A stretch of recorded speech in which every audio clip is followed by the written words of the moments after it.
నమస్కారం. RVR TV mass ఫలాల ప్రోగ్రాంకి స్వాగతం.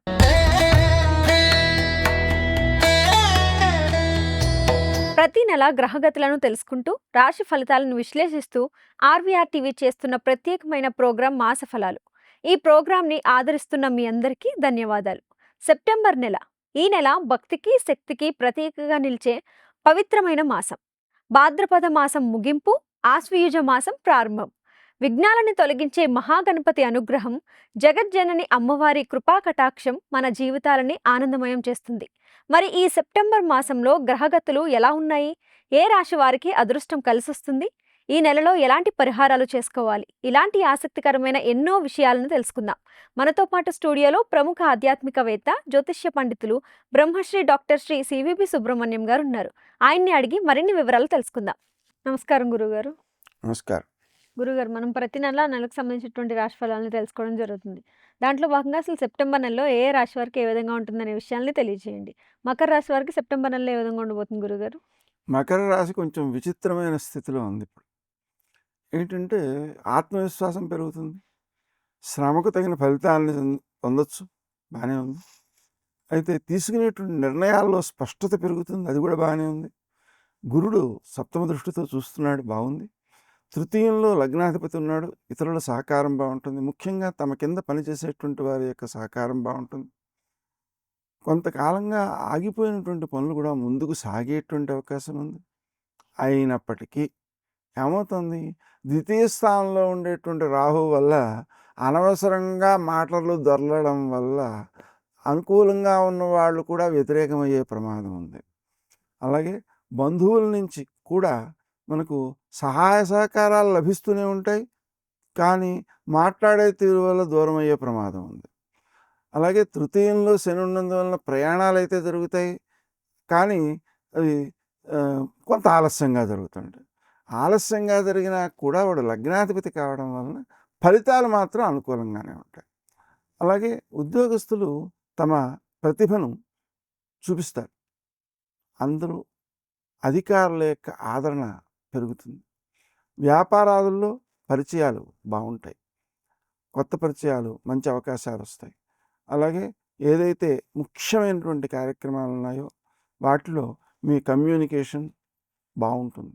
అలాగే మనకు మీడియా రంగంలో, మార్కెటింగ్ రంగంలో, ఐటీ రంగంలో ఉండేటువంటి వారు అయితే ఉన్నారో వాళ్ళు కూడా మంచి అభివృద్ధిని సాధించేటువంటి అవకాశం ఉంది. అలాగే ఈ సోషల్ మీడియా, సినీ రంగం, కళారంగం మొదలైనటువంటి వాళ్ళలో కూడా తమ యొక్క పని వలన గుర్తింపును పెంపొందించుకునే అవకాశం ఉంది. ఎందుకంటే గుర్తింపు ఇచ్చేటువంటి దశమ స్థానం, దశమంలో స్వక్షేత్రంలో శుక్రుడు ప్రకాశిస్తున్నాడు, అందరినీ ఆకట్టుకునేటువంటి అవకాశం ఉంటుందన్నమాట. అలాగే నెలలో చివరి 2 వారాల్లోనూ సూర్యుని యొక్క స్థితి నవమంలో ఉంటుంది. ఆ కారణం వల్ల అలాగే తండ్రి సంబంధించిన బంధువులు వాళ్ళకి అనారోగ్య అవకాశాలు ఉన్నాయి. ఆ అనారోగ్యాన్ని నివారించడం కోసం వం క్రీం అచ్యుతానంత గోవింద అనేటువంటి మంత్రాన్ని బాగా జపం చేయడం మంచిది. వృద్ధికి అవకాశాలు ఉంటాయన్నమాట. అలాగే మనకు ఏ పనైనా సరే ప్రణాళికాబద్ధంగా ముందుకు వెళ్ళడానికి అనుకూలమైనటువంటి సమయం. రెండోది, మకర రాశి వారికి సహజంగానే పట్టుదల అధికంగా ఉంటుంది. అంటే తాము అనుకున్నటువంటి పనిని సాధించే వరకు వదిలిపెట్టకుండా చేసేటువంటి ప్రయత్నం చేసేటువంటి అవకాశం ఉంటుంది. అందువల్ల దాన్ని సద్వినియోగం చేసుకోవడం మంచిది. అష్టమంలో కేతు వల్ల ఏమవుతుందంటే ఆరోగ్య విషయంలో కొంత ఇబ్బంది ఉంటుంది. అందువలన గణపతిని ఆరాధించుకోవడం మంచిది, దూర్వలతో పూజ చేయడం మంచిది. అలాగే గణపతికి సంబంధించి మనం స్తోత్రాలు ఉంటాయి, వాటిని కూడా జపం చేసుకోవడం మంచిది. అతి ముఖ్యంగా గణపతికి సంబంధించినటువంటి ప్రాతస్మరణ అనేటువంటిది మానకుండా 4 శ్లోకాలు అది చేసుకున్నట్లయితే వ్యక్తికి మంచి స్వాతంత్ర్యం ఏర్పడుతుంది. తమకు చుట్టూ ఉండేటువంటి వారంతా కూడా అనుకూలంగా ప్రవర్తించే అవకాశం ఉంటుంది. తద్వారా దాన్ని అసలు సామ్రాజ్యదాయకం అన్నాడు. అంటే ఏంటి? సామ్రాజ్యం వస్తుంది. సామ్రాజ్యం అంటే ఏమిటి? వాడి అభిప్రాయాన్ని ఇతరులు అంగీకరించాల్సిందే తప్ప ఇతరులు అతనికి చెప్పేటువంటి అవకాశం ఉండదు. అలాగే మన అభిప్రాయాలను ఇతరులు అంగీకరించడానికి అనుకూలమైనటువంటి పరిస్థితులు ఉంటాయి. కొత్త కొత్త అవకాశాలు వస్తాయి. ఆర్థికంగా పురోగతికి కూడా అవకాశాలున్నాయి. అందువలన కొత్త కొత్త వ్యాపారాల్లో పెట్టుబడి పెట్టడం, లేకపోతే ఒప్పందాలు చేసుకోవడం మొదలైనటువంటి వాటికి అవకాశం ఉంది. నిరుద్యోగులకు కూడా ఉద్యోగ అవకాశాలుంటాయి. ఎందుకంటే దశమ స్థానంలో ఉండేటువంటి శుక్రుడు తాము చెప్పేటువంటి సమాధానాలను ఎదుటివాళ్ళు అంగీకరించేలా చేస్తాడు.